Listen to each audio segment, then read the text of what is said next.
ছুটে চলা লাগামহীন।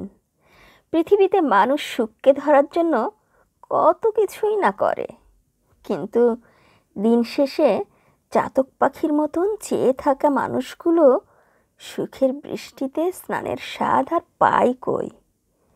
তারা যে অজ্ঞ, নির্বোধ, তারা যে সুখের মানেই বোঝে না। এক টুকরো সুখ খুঁজতে গিয়ে তারা দুমুঠো দুঃখ নিয়ে ঘরে ফেরে।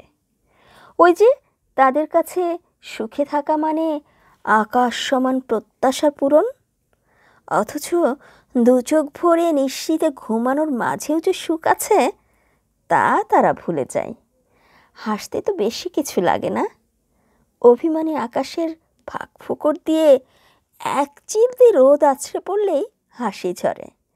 দুঃখগুলো পালায় মেঘের তলে, আবার এক সময় সেই দুঃখগুলোই মেঘের সাথে ঝরে পড়ে হাসতে, ফাঁকা হৃদয়টাকে আরও একটুখানি শীতল করার জন্য। এই তো জীবন, কি আশ্চর্য রকম সুন্দর।